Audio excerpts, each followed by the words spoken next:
जब भी दुनिया में मोहब्बत की सबसे बड़ी निशानी की बात होती है तो एक ही नाम जहन में आता है, ताजमहल। भारत के आगरा में 42 एकड़ में फैला संगमरमर का ये चमकता हुआ मकबरा सिर्फ एक इमारत नहीं है, ये खूबसूरती की एक मिसाल है जिसके पीछे एक दिल को छू लेने वाली कहानी छिपी है। तो चलिए जरा गौर से देखते हैं इस अजूबे को, समझते हैं कि आखिर ये कितना बड़ा है, कितना कीमती है और इसे बनाने में क्या-क्या इनक्रेडिबल चुनौतियां सामने आईं। जरा सोचिए, आज से 400 साल पहले जब कोई मॉडर्न मशीनें नहीं थी, कोई क्रेन नहीं थी, तब नदी के किनारे की नरम जमीन पर 40 मीटर ऊंचा गुंबद कैसे खड़ा किया गया होगा? ये वो सवाल है जिसने सदियों तक बड़े-बड़े एक्सपर्ट्स को हैरान किया है। इसे बनाने में 1-2 नहीं, 10-20 नहीं, बल्कि पूरे 20,000 कारीगरों, मजदूरों और कलाकारों की एक फौज लगी थी। जी हां, 20,000 लोग। और ये काम कोई 1-2 साल का नहीं था। इन 20,000 लोगों ने लगातार 22 साल तक दिन रात मेहनत की, तब जाकर शहंशाह का एक वादा पूरा हो सका। और अगर आज के ज़माने में इसे बनाने की कोशिश की जाए तो पता है कितना खर्च आएगा? करीब करीब 1 अरब अमेरिकी डॉलर। जी हां, 1 अरब डॉलर से भी ज्यादा। इससे अंदाजा लगता है कि उस जमाने में इस पर कितनी दौलत लुटाई गई होगी। यही नहीं, बनाने वालों ने इसमें एक बड़ा ही कमाल का नजरों का धोखा भी डाला है। होता यह है कि जब आप इसे दूर से देखते हैं तो ये बहुत बड़ा दिखता है, पर जैसे जैसे आप इसके करीब जाते हैं ये मानो सिकुड़ता जाता है, छोटा लगने लगता है। और एक और राज की बात, इसकी जो 4 मीनारें हैं ना, वो एकदम सीधी नहीं है। उन्हें जानबूझकर हल्का सा बाहर की तरफ झुकाया गया है। क्यों?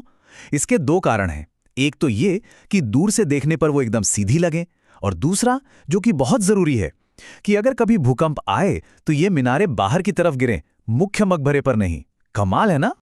तो सवाल ये उठता है कि आखिर इतनी मेहनत, इतनी दौलत, इतना दिमाग लगाया क्यों गया? इसका जवाब छिपा है एक ऐसी प्रेम कहानी में जो इतिहास में अमर हो गई। कहानी शुरू होती है 1607 में, जब एक राजकुमार जिनका नाम था खुर्रम, आगे चलकर जिन्हें दुनिया ने शाहजहां के नाम से जाना, उनकी मुलाकात होती है मुमताज महल से। फिर 1628 में शाहजहां बादशाह बनते हैं, लेकिन तकदीर को कुछ और ही मंजूर था। 1631 में मुमताज महल का इंतकाल हो जाता है। कहने को तो शाहजहां की 6 पत्नियां थीं, लेकिन मुमताज महल सिर्फ एक पत्नी नहीं थीं। वो उनकी सबसे खास दोस्त, सबसे भरोसेमंद सलाहकार थीं, जिनके साथ वो अपना सबसे ज्यादा वक्त गुजारते थे। और यहीं से एक गहरे दुख के पल से जन्म होता है दुनिया की सबसे बड़ी निर्माण परियोजनाओं में से एक का। कहते हैं अपने आखिरी पलों में मुमताज ने शाहजहां से एक वादा लिया। उन्होंने कहा, मेरे लिए दुनिया का सबसे खूबसूरत मकबरा बनवाना। मुमताज की मौत ने शाहजहां को अंदर से तोड़कर रख दिया। वो इतने गहरे सदमे में चले गए थे कि 2 साल तक उन्होंने शोक मनाया। कोई संगीत नहीं, कोई महफिल नहीं, कोई इत्र नहीं, बस खामोशी और गम। और इसी गम से ताजमहल की बुनियाद रखी गई। तो वादा तो कर लिया, पर अब सवाल वही था, उस असंभव को संभव कैसे बनाया जाए? मुगल इंजीनियरों ने उन मुश्किलों का सामना कैसे किया जिनका जिक्र हमने शुरू में किया था? सबसे बड़ी चुनौती थी यमुना नदी के किनारे की वो नरम, दलदली मिट्टी। उस पर संगमरमर का इतना भारी भरकम ढांचा आखिर टिकता कैसे? यहां मुगल इंजीनियरों का दिमाग देखिए। उन्होंने क्या किया?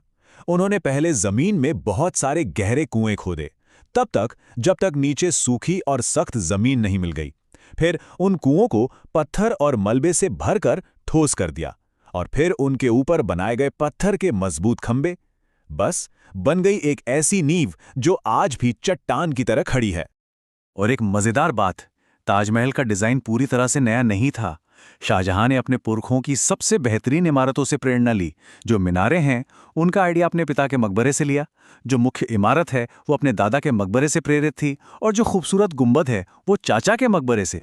ताजमहल की दीवारों पर जो बारीक नक्काशी है, उस कला को पिएत्रा ड्यूरा कहते हैं। इसमें होता यह है कि संगमरमर को बहुत बारीकी से तराश कर उसमें कीमती पत्थर जड़े जाते हैं।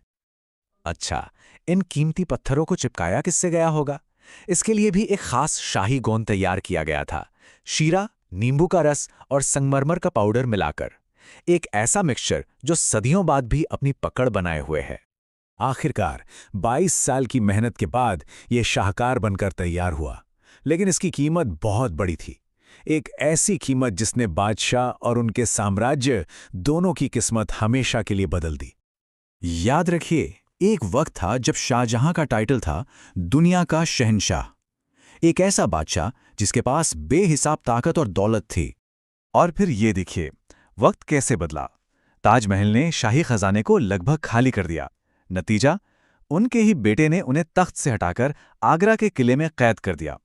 उसी किले में जहां से वो बस अपनी बनाई हुई सबसे खूबसूरत चीज को दूर से देख सकते थे।